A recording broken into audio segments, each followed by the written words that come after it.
Long before our guest was a household name, as I mentioned, he was in our households because it seems like he's appeared on in nearly every of all of the greatest television shows from the 1970s and 1980s, everything that we enjoyed. And whether he was beating up David Banner on The Incredible Hulk, or conspiring with Hannibal Smith on the A-Team, or healing up at St. Elsewhere, he's always delivered standout, grounded performances. But of course, we finally put a name to the face when we saw him as Winston Zeddemore in 1984's Ghostbuster, a role that he reprises in Ghostbusters Afterlife, which just premiered this weekend. And he continues this long line of bringing us great television by starring in, or not only starring in, but also producing The Family Business, which just dropped its third season on BET Plus just this last month. Please welcome to the show, Ernie Hudson. Ernie. Hey. How are you? I'm doing very good. Well, I'm great. How are you? Very good. I'm better now that you're here. I feel better.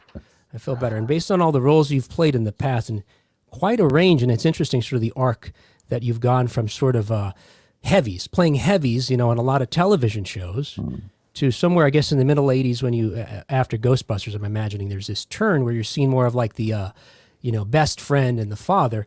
And now we're turning, in The Family Business, where it's a mix of these different roles Right. you've played in the past. It's pretty interesting.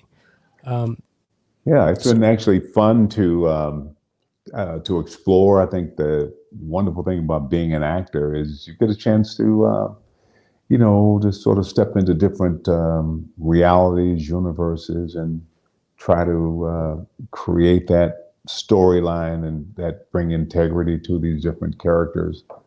It's a lot of fun. Yeah. So, I was wondering, I saw this. Well, you know what? We'll chat here and I'll see if I can get it up. I came across an interview you did in Starlog magazine from 1985, and you told a story about how you appeared in Space Hunter, which Ivan Reitman was a producer on. Right. They didn't, at first, your character, Washington, was going to have hair. And then ultimately they wanted him to shave his head. But it seems like having shaved your head nearly cost you an audition as Winston ultimately in the Ghostbusters. Is that right? Do you remember that story? I don't remember the story, or Yeah. I don't remember how I told it. But, That doesn't matter. Yeah, but I did Space Hunter with Peter Strauss, Molly Yes. Ringwald, and Washington was sort of a bigger than life character. My head was shaved. Actually, I talked in the lower register of my voice, and he drove this big rig and very different than Winston. And so when I ran into Ivan Reitman, who told me he was doing Ghostbusters, but he said there's nothing in it for you. Mm-hmm. So it took me a few months to finally get them to agree to see me, because I think Ivan saw me as Washington. I see. And, the Winston guy, he is, he kind of blends in. He's sort of he gets along with people. So it's a very different character. Yeah. Oh, that didn't appear there. Well, that's not working. Okay. That's okay. Hey, we do have a question here from Dan. Dan is skipping straight to Ghostbusters here, saying, are you a little disappointed you didn't get to say he slimed me? No, not really. No. Not really. We, I don't think anybody. Oh yeah, I guess podcast. He got slimed, and Right. but yeah, I was really happy with Jason Reitman, who was 6 years old when we did the first movie. He's a wonderful director, and him taking the helm and just honoring his dad and paying tribute to Harold, and I'm very, very happy with the movie. And I think the fans, after almost 40 years of asking me continually on the streets, is there going to be another movie, to finally say we have the movie. So Yeah. That's got it. So, as fans, we've heard almost since, I think, the second Ghostbusters, there was going to be a sequel. As you know, in the last decade or so, there was talk about creating a Ghostbusters sort of, what do they call it nowadays? Shared universe, or larger universe of films and intersecting TV shows. Are you skeptical when you finally get the call from Ivan and I guess Jason to tell you, hey, we're back on? Yeah, it was, because like over the past, ever since the second movie, the studio's been talking. They would even announce that the movie was being made, and they had me on board, which always amazed me because nobody ever talked to me. But for whatever reason, we were never able to make it happen until Paul Feig's movie with the ladies. Right. But it was really when I got to the set that it really hit me that we're actually doing this. When I saw Hmm. Bill Murray, Dan Aykroyd in their jumpsuits, and I kind of flashed back, 30 plus years ago. Um, yeah, then it became real. But up until then, I was always a little skeptical that something's going to fall apart. This isn't going to happen. Yeah. Yeah. No, hey, again, no spoilers, guys, but see this film. Okay, I'm going to say something else, but that's probably too much. All right, so hey, we got another question here. Let's see. Frank writes, "You are a big part of my pop culture growing up with Ghostbusters and the cartoon series, and then in the '90s with The Crow, another huge film, which you played another great role in that. Very touching film for lots of reasons, of course, on and off screen. What movies or shows had a big impact on you growing up? Oh, okay. Were you a fan of films when you were growing up? Yeah, well, I grew up in this very strict religious community. And so they didn't encourage seeing the movies. So most of the movies I saw was late night TV when they'd Mm, show the old movies. right. And in my time, I was born in the 40s. So it was the Cowboys, and Gary Cooper. And, Right. that was sort of the heroes. But I love movies. I never thought I'd be an actor. But getting to the chance to go to a movie theater was kind of rare when I was a kid. Mm. So, was there some other form of art or pop culture or music? We know ultimately you pursued theater, but that came later. So, was there some other sort of art that inspired you creatively even before you? Well, when I was a kid, I've always written short stories. So I thought of myself, I saw myself becoming a writer. When I got into college, that was what I think I was pursuing a career as a writer. I wrote some plays. I joined a theater group in Detroit, Concept East Theater, back in the mid 60s.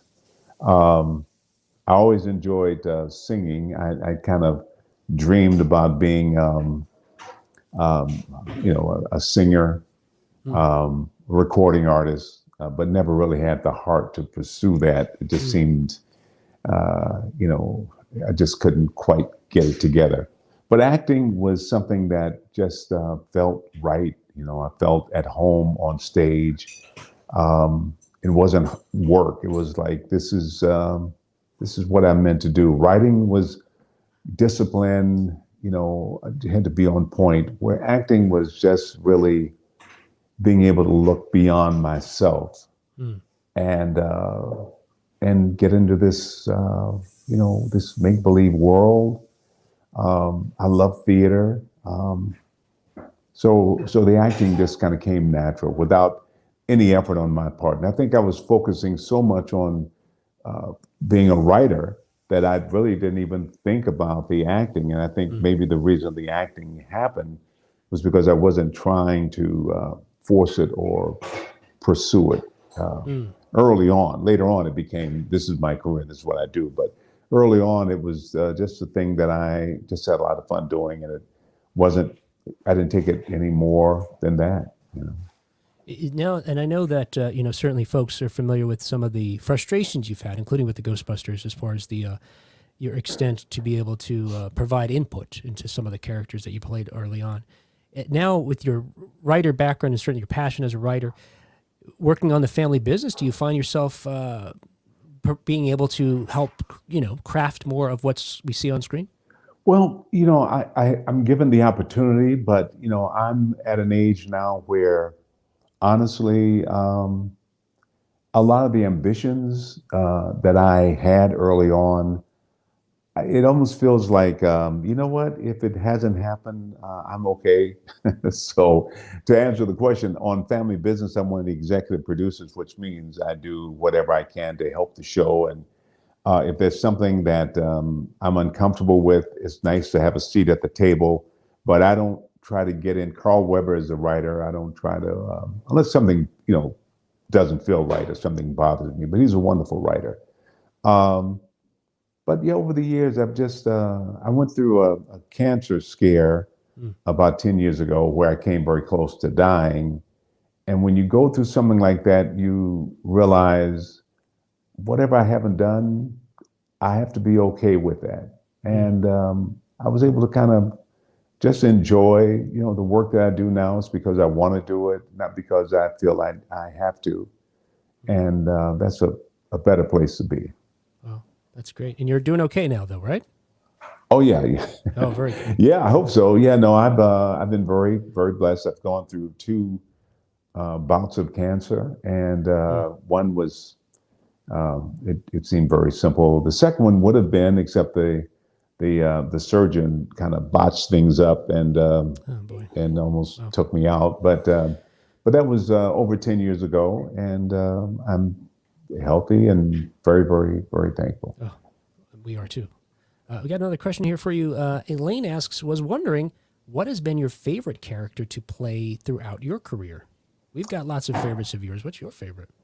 Well, I think as an actor, you're always looking for that defining role. Mm. Jamie Foxx when he did Ray Charles, that's a Mm. character that just a once in a lifetime thing. I don't feel that I found that character on stage. I did The Great White Hope where I played Right. the Jack Johnson character. That took everything I had. Um, but I haven't found that in film. But if I mix a lot of the characters, I loved Solomon in The Hand That Rocks the Cradle. Mm. Very good. Right. I love that character. I love the Monroe Kelly character in Congo. It was Right. fun to play that part. I love working on The Crow. I loved working with Brandon, and I think I find something in all the parts that I've done. But some, of course, stick out. I love this character in The Family Business. Um, but and I love Winston there's always a different reason why you like them. Sometimes it's you just love the world that you're creating, the people you're working with. Sometimes it's just the character. Sometimes it's but they're all kind of special. But those kind of stand out. Right. And I remember, I think I read you saying about Winston. In some sense, he was most like you. Yeah. And I think, one of the great things about the character, and I think that probably, folks identify and love characters so much, is he's us. He's the guy who shows up and says, I don't know if this is legit or not, but I'll go along and we'll figure it out. It's kind of us watching the movie. We don't know what to believe necessarily yet. Right. Yeah, I think so. And I found a lot of kids, not just kids of color, and I get a lot of kids who will tell me they identified with the character, but kids all, from every group. There's something about Winston and I think we love the other guys because they're these kind of off the wall scientists, nerdy kind of guys. But Winston is like, okay, whatever. I'll be whatever you need me to be so I can get paid. Yeah. And I think people related to that. Yeah. And relate to it because so many of us, that's the work that we do. We don't have our fantasy job as a Ghostbuster or whatever. We need a paycheck. Right. Yeah. Yeah. I think, and I think that's, I love that about Winston. Doesn't make it more than what it is. It's just, I'm here to do a job. And, yeah, I like it. I like the character. I love Winston. We know that you're obviously you're trained in the theater. I think you worked in the theater for like a decade before you even started appearing on TV or film. I'm wondering to what extent. We know that you appeared with legendary SNL alum here, but before that, folks may remember you appeared with an SCTV alum, Mr. John Candy, the late great John Candy, in Going Berserk, which is a very unusual film, but. It seemed like they stitched together a bunch of sketches maybe and created a story or tried to create a story. Well, David Steinberg directed the movie. And the part that I played, had already been cast. And they brought me in to read for a lesser role, what I considered a lesser role, and but I wanted to play this part. And he said, "We've already cast it." And I said, "Yeah, but let me show you how it should be done." So I was able to reverse the role. So the actor who had my part played the other part, and I got to play the part I wanted to play. Okay. And John, he was a good friend. After the movie, we kept in contact, and it was fun working with him. I did. Chris Farley was the same way, from the Saturday Night Live. Chris and I we did. Going blank on the name of the movie me now. too. This is the time when I call my wife in and she tells me all the. Brendan Fraser, Adam Sandler, they were all in this movie. Joey Montaigne, Airheads. Airhead, oh, of course, yes, so, of course. But I think one of the fun things is I've been able to work with people that I've admired. I mean, those guys I really, admired their creativity. I do a show now with Jane Fonda and Lily Tomlin called Grace and Frankie. I've been fans of theirs forever. I worked years ago with Betty Davis, Laurence Olivier. I worked with some really amazing people, and I always like to think that I bring something to the table as well. But I've been very, very blessed that way. Speaking of the folks you've worked with, we have a question from Kathy Burke here. Says, who would you love to work with that you haven't worked with yet? I did a play on Broadway I guess it's been about 10 years ago now. Joe Turner's Come and Gone, and Meryl Streep, who I was at Yale with, came to see the play, and we went to dinner. And I would really love to. I just have so much admiration and respect for her, and I would love to work with her on something. But then there's so many wonderful people out there working now that I have so much. But she comes to mind whenever I'm asked that. She definitely comes to mind. Yeah. And as you mentioned, there's such a list of folks that you have worked with. I mean, it'd be hard to find someone. I mean, that's that you haven't. We got a compliment here. You were great in Ghostbusters. Yes. And again, folks, see the film. And actually, in speaking of the film here, so you mentioned working Jason Reitman. We talked about how he's director of the film, folks. If you don't know, he's the son of the director and producer of the reason why we have Ghostbusters in the first place. He also appears in the film Ghostbusters 2 here. He's the birthday, I think he's credited as like birthday boy in the credits. Yeah. But he's the one who'd rather see He-Man and actually boos Ernie's character here, and seen here with Mr. Aykroyd as well. What is it like taking direction in Afterlife from a kid who was, had a runny nose on set when he was, last time you saw him? I don't know.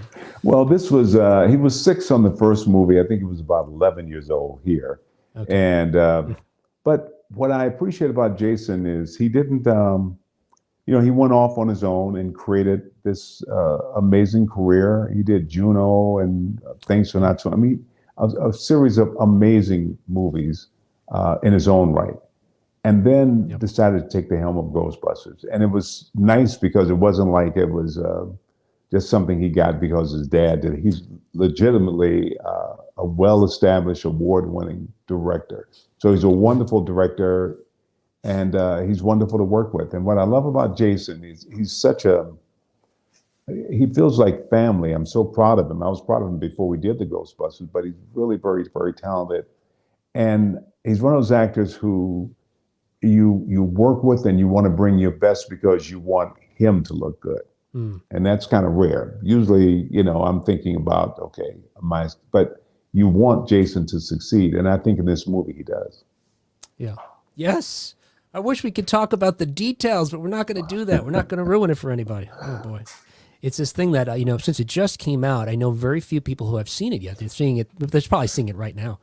Yeah. But it's the kind of thing you want to, after you've seen it, meet with other fans and sort of, talk about the moments and I don't know. Well, you know, it's a communal thing. It's been a community now since 1984. That's And that's the amazing thing about the movie to me. It is a community. It's all over the world. There are chapters everywhere, and it crosses generation in a way that very few films do. Somebody mentioned The Crow earlier, and there's a yeah, stage in life when people love that movie, but it's not the kind of movie you can share with little kids or with your right. your grandparents necessarily.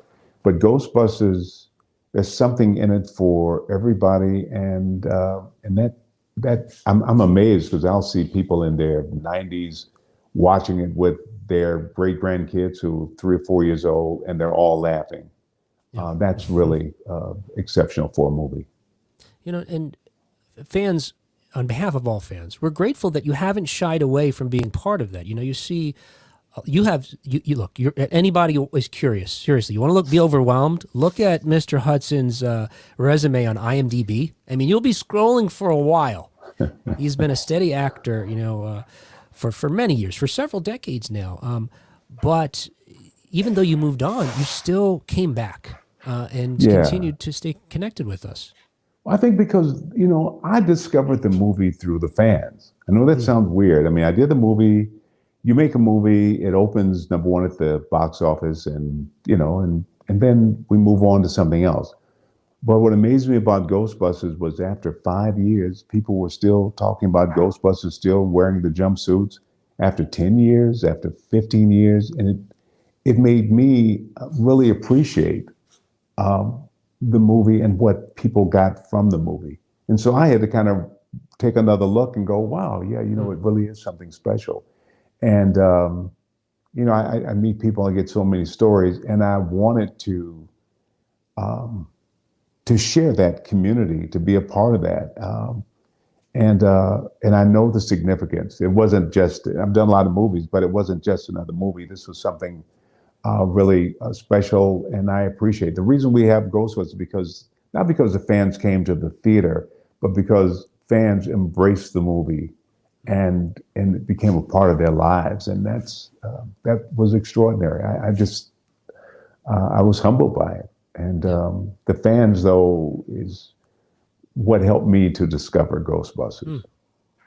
It is a rare thing. I mean, not only look, we've got lots of great films, and we believe most of the great films came out in the 1980s. That's just our position here on this. It was a great time. Yeah, Yeah, but that is a film that's beyond the screen. It's really, to your point, is it's amazing what the impact it's had. yeah. Someone made a comment here. Let's see, Dinora.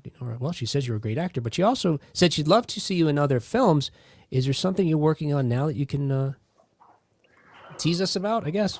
Well, yeah, I did during the pandemic. I went to the Cayman Islands to shoot a movie called Retirement Plan um, with Nicolas Cage, which was an action movie, and it was a lot of fun. I'm not sure when it'll come out. Nowadays, you make a movie, you're not sure Mm, when they'll release it. right.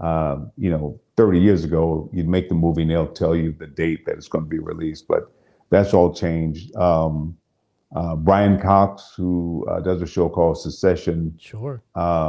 he directed an episode of Oz where we first met. But he and Kate Beckinsale, we did a movie in Las Vegas called A Prisoner's Daughter.